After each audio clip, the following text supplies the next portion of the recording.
Assalamualaikum warahmatullahi wabarakatuh. Halo teman-teman, kami dari kelompok 6, di mana kami melakukan penelitian pada PLTU Bunton.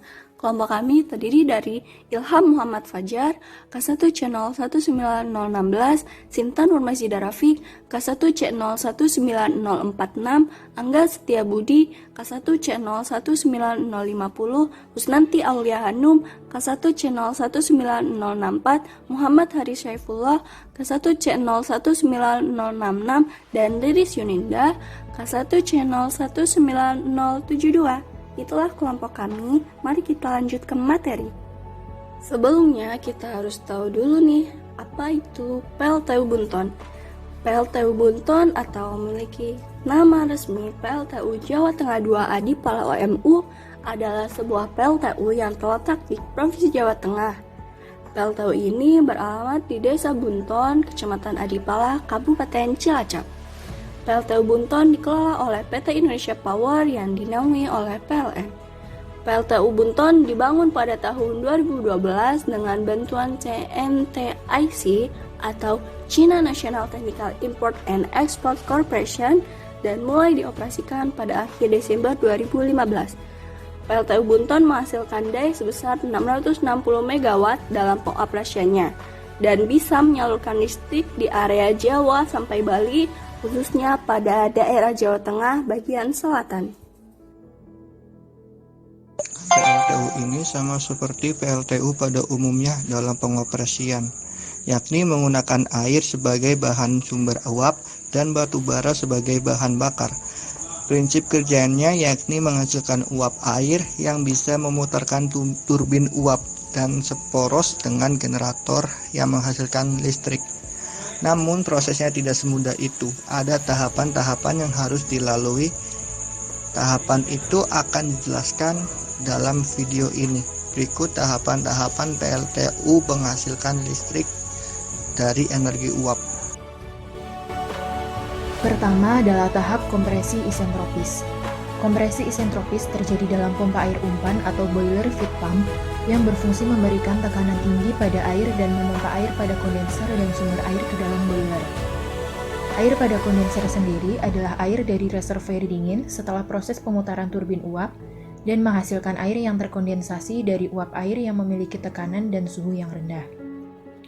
Air pada kondenser dan air sumber akan mengalir menuju pompa air umpan lalu dinaikkan tekanannya dan dialirkan ke boiler, tepatnya pada bagian economizer.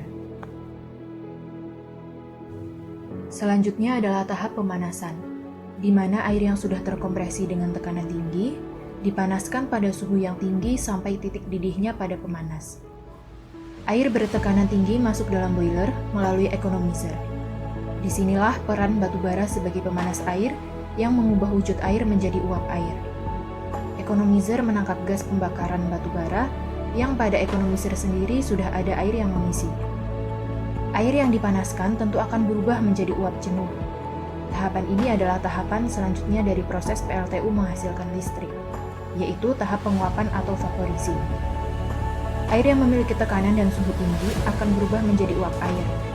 Uap air tertangkap pada dinding boiler dan dialirkan melalui downcomer menuju drum uap atau streaming drum.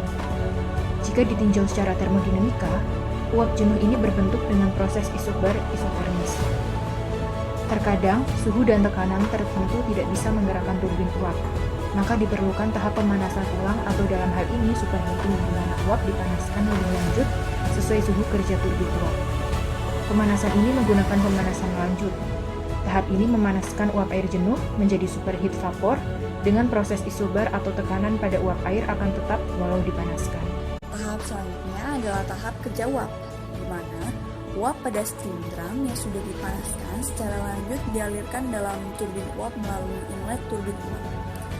Dalam turbin uap, uap air yang bertekanan dan suhu tinggi melakukan kerja menggerakkan turbin uap yang seporos dengan generator. Generator akan menghasilkan listrik yang kemudian nanti akan dialirkan ke berbagai wilayah. Pada tahap ini, uap air akan mengalami ekspansi isentropis di mana uap air yang bertekanan dan suhu tinggi setelah melakukan kerja pada turbin uap akan berubah menjadi uap air yang bertekanan dan suhu rendah. Tahap terakhir dari proses PLTU menghasilkan listrik adalah pembuangan panas uap. Uap air yang bertekanan dan suhu rendah akan berubah menjadi air dan mengalir melalui outlet turbin uap. Uap air yang telah mendingin itu dialirkan melalui pompa pengalir yang menghubungkan turbin dengan kondensator agar siklus pembangkit listrik bisa berulang.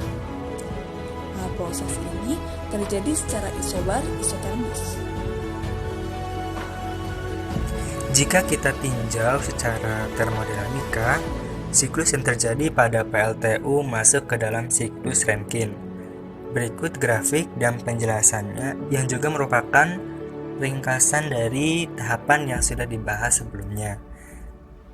Kita bandingkan diagram kerja PLTU dengan TS berikut. Pada proses 1 menuju proses 2 akan terjadi proses kompresi isentropik. Setelah air pada kondenser dinaikkan tekanannya dan dipompa menuju boiler.